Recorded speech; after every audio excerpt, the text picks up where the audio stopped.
You can say what you want about the war. Certainly I would never wish for all those millions of people to die, but the war was the best thing that ever happened to me. Because when you have money, then for the first time in your life, you understand it. What money does for you.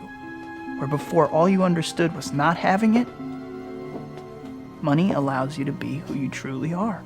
Hi everyone, I'm Dom Griffin. I'm a film critic and you're watching the Armchair Auteur. This is an ongoing video series I do where we talk about new movies, old movies, screenplay analysis, that sort of thing. So if you like movies, film culture, and to see people pick it apart, please consider subscribing. Today we're going to be talking about the 2006 Steven Soderbergh film, The Good German, starring George Clooney, Cate Blanchett, and Tobey Maguire. Now I know this is sort of a random and odd movie to be discussing at the moment. However, lately I've been thinking a lot about two of my favorite working filmmakers and the fact that they both have new movies coming out in the next 2 weeks. On December 11th, Steven Soderbergh is going to be releasing his new movie Let Them All Talk on HBO Max, starring Meryl Streep and other people. And then a week before that, David Fincher is going to be dropping his new film Mank on December 4th on Netflix. They're two heroes of mine, but their process, their approach to storytelling, their thematic hang-ups couldn't be more dissimilar. Fincher is an exacting, detail-oriented visual stylist with a defined aesthetic that would be identifiable even if you only caught it for a passing moment out of the corner of your eye. Steven Soderbergh is more of a stylistic chameleon, someone who definitely has preoccupations that pop up throughout his work, but whose filmography is all over the place in terms of genre and tone. Fincher's last movie was elevating an airport novel thriller into a tense treatise on the media and the nature of marriage, while 2 years ago Soderbergh shot a movie about a fictitious NBA lockout on an iPhone 8.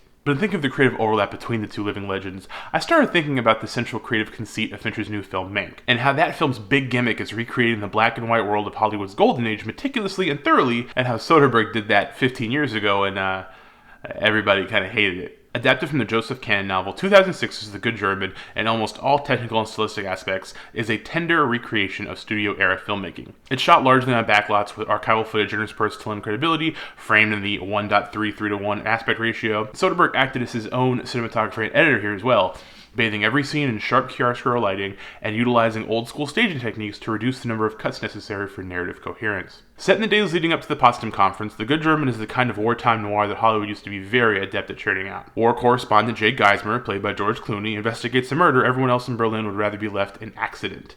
His driver, Tully, played by Tobey Maguire, was an American soldier luxuriating in the rampant graft left in the post-war vacuum. But before he's found dead, Jake finds out Tully was involved with a woman named Lena Brandt, played by Cate Blanchett, an old flame of his from before the war. Jake tries to find out who killed Tully and why, all the while struggling to rekindle his relationship with Lena, not able to understand that the war has changed her irreparably. With the borderline sycophantic dedication to period-appropriate form here, it's easy to reduce the film to little more than the bastard son of Casablanca and The Third Man. But The Good German is a good deal more subversive than that. Oh sure, it plays in the same post-war Berlin sandbox as the Carol Reed classic, but the effective aesthetic impersonation is directly at odds with other elements of the film. The casting, for instance, seems really smart on paper. Clooney, Maguire, and Blanchett each have qualities that wouldn't have been out of place in the 1940s, but they also provide anachronistic tension by virtue of their relative modernity. Tobey Maguire, the biggest surprise, presents perhaps his career best work as the babyface soldier who hurls profanity like Joe Pesci. What the hell does that mean?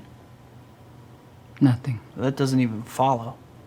Perhaps my English. Like you should be fucking Dwight Eisenhower, Countess Roundheels? But Clooney, who has always been a movie star in the classic mold, is betrayed here by his trademark facial tics and the unique glint of his eyes, both of which set him apart from the era he so naturally evokes. He's plagued by a kind of self-awareness that never hounded Gable or Grant. That strangeness, that chasm between how we remember this halcyon era from the silver screen and how we know it to have truly been, is the real crux of the film. See, Soderbergh lures the viewer in with his painstaking homage, and then corrupts the proceedings with a percussive vulgarity forcing a confrontational depiction of history. Even though he echoes storytelling techniques of the time with his framing and blocking, there's little flourishes that feel more modern. At times, the camera feels closer to the action than it ought to be, like it's daring you to see the cracks in the movie magic facade. And of course, the editing has flashes of kinetic chaos that break the throwback spell. The result is a motion picture that walks and talks like Turner Classic Movies, but leaves a sour IFC aftertaste. There's a romanticism in films like Casablanca that is utterly perverted here, if not outright mocked. You can never really get out of Berlin. Blanchett's Lena is like the darkest timeline Ilsa, a woman so tortured by her regret and shame that she's a crystalline statuette of self-hatred. Throughout the film, various characters tease Jake that he doesn't know just how much Lena has changed or what she's done, but he's blinded by his pristine image of the time they shared before all this madness enveloped the world. The film's plot may be principally concerned with Nazi scientists being traded like Pokemon cards between nations, but it's Jake's fruitless quest to go back to a time that no longer exists That's the perfect distillation of the post-war psyche. For Jake, it's a woman, but for the rest of the world, it's the fleeting notion of a time before all of existence could be snuffed out with a single drop of a bomb, before we all were forced to reckon with the calculating depths of destruction a regime could enact upon its own citizens. Like Casablanca, The Good German ends with two estranged lovers outside of a plane on the runway, but where the former makes a powerful statement about the betterment of the world being more important than love between Rick and Ilsa, the latter ends with Lena telling Jake just what she did to survive as a Jew in Hitler's Germany. It ends exposing the chilling baseness of human nature and how that darkness has enshrouded not only Drake's lost love, but the rest of the world as well. Soderbergh's twisted mirror version of old-time Hollywood glam is employed as a useful veil throughout the film, so when it's finally pulled back and the underbelly of reality rears its head, the effect is damning. It'll be interesting to see how Fincher plays with similar ideas, here attacking Hollywood's memory directly and not just through one of its most popular genres, and whether or not the noted perfectionist will go even further in getting the details right than his comrade did. And of course, whether or not the public will take to Mank better than it did The Good German, which, failed financially, was kind of underperformed critically. And most people don't think about or revisit or anything. It's definitely one of the movies in Soderbergh's story filmography that's more of a curio for diehards than it is an example of his skill. But reviews and finance aside, to me, honestly, it's always a win for the viewer when directors of Fincher or Soderbergh's caliber are given the breadth and room and, budget to experiment in this specific way. So even when those things aren't fully successes, I think they're important to happen, and I think it's good that we get to see them. That's my take on The Good German. It's a really, really good movie. I know it didn't make a lot of money. I know it didn't win a ton of awards, but I think it's really, really well done, and it holds up. I've seen it 4 or 5 times, and every time I see it, it still works.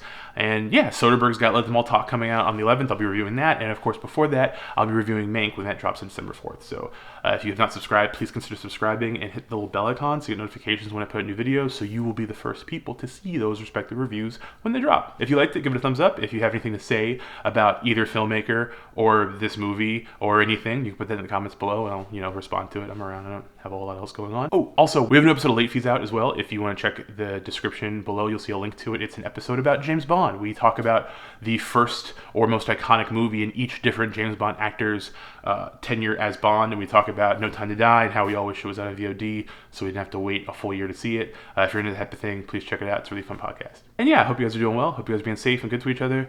Thank you. See you in the next one.